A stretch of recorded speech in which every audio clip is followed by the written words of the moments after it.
Olá a todos, meu nome é Lucas Bragança da Silva, sou aluno de pós-graduação da Universidade Federal de Viçosa e vou apresentar para vocês hoje o trabalho HP-CGRA, um gerador ortogonal de CGRA para aceleradores de alto desempenho.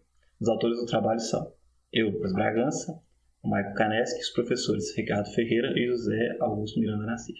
Uma introdução. Com o aumento da adesão de arquiteturas específicas, principalmente para a execução de kernels com alta densidade computacional, principalmente para a execução de multiplicação de matrizes, como as arquiteturas de arrays históricos, novas ferramentas que visam facilitar a exploração do espaço de projeto desse tipo de arquitetura têm se tornado necessário no cenário atual. Principalmente em aplicações de Deep Learning, onde mais de 70% do tempo de execução, principalmente na parte de treinamento, é gasto com a multiplicação de matrizes, onde o uso de arquiteturas específicas, como os arrays históricos, consegue uma melhoria de desempenho significativa. Diferente de arrays históricos, uma outra arquitetura também que possui o mesmo tipo de paralelismo, que é o paralelismo espacial, são os CGRAs. Os CGRAs eles podem rodar kernels diferentes, ou seja, os arrays históricos eles permitem você realizar apenas multiplicação de matrizes ou convolução, ou seja, ele é específico para um tipo de aplicação. Já os CGRAs ele pode rodar outros tipos de aplicação, como algoritmos de clusterização, o próprio multiplicador de matrizes ou demais.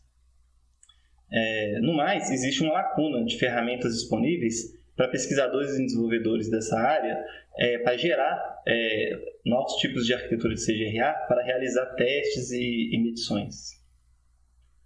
Então, quando a gente pensa em gerar CGRAs, a gente tem alguns desafios, que como que a gente define como vai ser o nosso elemento de processamento do nosso CGRA. Quais as operações básicas a gente vai usar nele? Qual tipo de roteamento a gente vai determinar para cada elemento de processamento realizar? O PE ele permite realizar balanceamento no mapeamento dos dados? E qual tipo de interconexão entre os PEs? Por exemplo, existe o modelo de interconexão mesh, onde para cada PE ele comunica apenas com seus vizinhos de norte, sul, leste e oeste. Já no modelo de interconexão one-hop, a gente já tem que ele comunica com seus vizinhos norte, sul, leste e oeste, porém dá um pulo para o próximo vizinho, o que aumenta a maior possibilidade de comunicação ali daquela vizinhança e permite uma facilidade maior nos algoritmos de roteamento. Tem um modelo diagonal que ele permite também conectar as diagonais, também aumenta a gama de possibilidades na hora de fazer o roteamento, porém a gente tem um consumo a mais de recursos de hardware quando a gente tem arquiteturas com maior poder.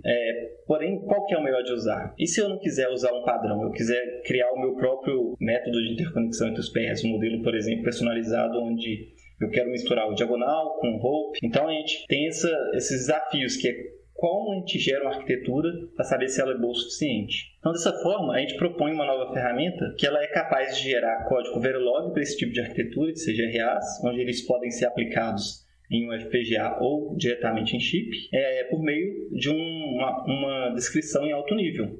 A nossa metodologia, a gente buscou criar um projeto ortogonal, onde cada dimensão do nosso CGRA ela é independente das demais. Dessa forma, a gente tem a dimensão ALU, ou seja, qual operação a nossa unidade lógica aritmética do PE irá realizar.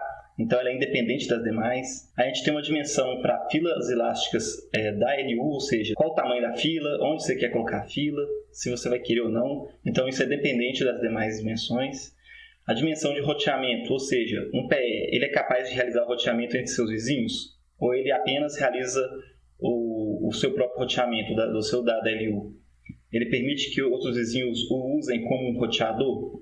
Então, isso tudo é passível de ser gerado de acordo com a descrição que o usuário deseja. O próprio modelo de interconexão, a pessoa pode escolher qual que ela quer usar. Ela quer usar mesh, ela quer usar um hope, diagonal, tem hexagonal, tem vários outros tipos. É um padrão dela, um personalizado. Então, cada dimensão do nosso design ela é independente e permite que o usuário crie e modifique essas dimensões. Então, a nossa abordagem ela vem para auxiliar desenvolvedores de hardware e pesquisadores a realizar vários tipos de análise sobre as arquiteturas que eles gerarem, como, por exemplo, o consumo de recursos de hardware, consumo de energia, a frequência máxima de clock que a arquitetura que ele está pesquisando vai obter, entre outros. Então, nossos objetivos é o quê? É reduzir o ciclo do projeto de um acelerador em CGRA, onde, através de uma descrição de alto nível, o usuário apenas não precisa se preocupar com o código daquele CGRA, ou seja, com todos os detalhes de codificação daquele hardware. Então, ele apenas com a descrição de alto nível, ele gera o código e já pode aplicar esse código no FPGA ou diretamente no chip. Então, as contribuições nos trabalhos é essa metodologia fácil, né, simples para a gente criar essas arquiteturas genérica, paralela, de uma descrição bem simples, que eu vou estar apresentando mais na frente. A metodologia ortogonal, que permite que cada dimensão seja independente. O código que a gente gera é um código portável, ou seja, é um Verilog puro, ele não vem com diretivas utilizadas para algum tipo de fabricante específico de FPGA. E a gente também desenvolveu um pseudo-assembly que visa simplificar a programação das arquiteturas geradas. Então, a nossa ferramenta, a HP CGRA, ela permite uma descrição detalhada de uma arquitetura de CGRA utilizando JSON. A gente escolheu JSON por ser uma linguagem, um modelo de criar objetos no estilo de JavaScript, que é bem utilizado atualmente na internet. A nossa ferramenta é open source e ela foi inteiramente escrita em Python, que é uma linguagem muito utilizada atualmente, e vai permitir a adesão da comunidade para colaborar com o nosso projeto. Então, a nossa arquitetura, a nossa ferramenta, ela pode criar tanto arquiteturas diretamente da linha de comando, onde o usuário apenas fala qual que é o tipo de interconexão, a quantidade de elementos que ele deseja na sua arquitetura e quais operações elas vão fazer. Dessa forma, com um simples comando você gera qualquer tamanho de arquitetura, porém uma arquitetura homogênea. Ou então a gente permite uma descrição detalhada e personalizada em formato de JSON, onde o usuário consegue gerar código para qualquer tipo de arquitetura de CGRA. Então, para isso, a gente especificou um formato de JSON, onde o usuário ele vai inserir ali os atributos da sua arquitetura. Entre esses, os principais atributos, né, da nossa especificação JSON é um shape, que é o corpo do CGRA, que é onde define o número de linhas e colunas que ele vai obter, quantos bits de processamento de dados que ele vai ter, de palavra de processamento, e um array, que são os PEs, né, que são os elementos lógicos, os elementos de processamento da nossa arquitetura. O PE ele é especificado individualmente, ou seja, cada PE ele possui um ID, onde você especifica qual que é o tipo de PE, quem são os seus vizinhos, qual que é o tipo de roteamento que ele vai realizar, se ele tem fila elástica ou não, e qual que é o seu ISA, ou seja, o seu conjunto de instruções. Então, dessa forma, o usuário consegue criar de forma uma grandade bem fina, qual que é o tipo da arquitetura de cada PE do seu CGRA, criando assim, podendo criar arquiteturas de CGRAs heterogêneas. O nosso pseudo-assembly, a gente desenvolveu ele visando uma facilidade da gente poder configurar o nosso CGRA, lembrando que o CGRA gerado ele é muito diferente, ou seja, você pode gerar vários tipos de CGRA diferente. Então, esse pseudo-assembly ele tem que suportar qualquer tipo de CGRA. Então, ele foi pensado para isso. Aqui tem um exemplo de como seria uma soma vetorial nesse pseudo-assembly e como seria um possível mapeamento numa arquitetura bem simples ali, mesh com 4 PS. Então, a gente tem primeiro a instrução, que a LU vai realizar. Logo depois, a gente vem com o ID desse PE, para onde essa instrução vai ser direcionada. E depois, a fonte, ou seja, de onde vai vir os dados que a LU vai utilizar para realizar a operação. Então, aqui a gente tem um PES, que é uma operação que somente passa os dados. A gente tem um ADD aqui. Esse ADD, ele está no PE2 e ele vai pegar da sua porta de entrada load e também do PE de cima, que é o 0. Lembrando ali que ele tem uma fila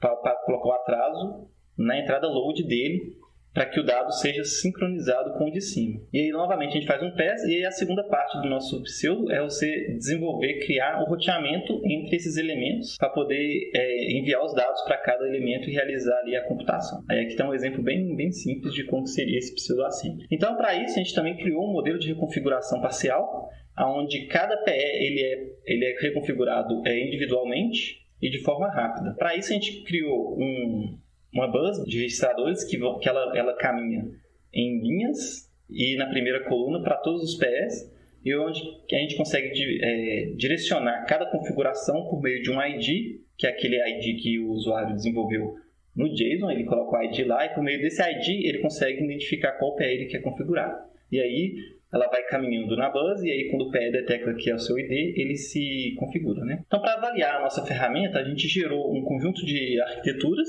de vários tamanhos e com vários tipos de redes de interconexão, e a gente sintetizou essas arquiteturas para um FPGA da Intel, e a gente usou toda a infraestrutura da Intel para poder realizar as análises de tempo e também para extrair os dados do relatório para a gente criar os nossos gráficos. A gente utilizou o Quartz na versão 16 e a gente deixou um clock-alvo para 400 MHz, que é o clock máximo que esse dispositivo de FPGA suporta. Bom, vamos lá. Os resultados para o tipo de interconexão mesh,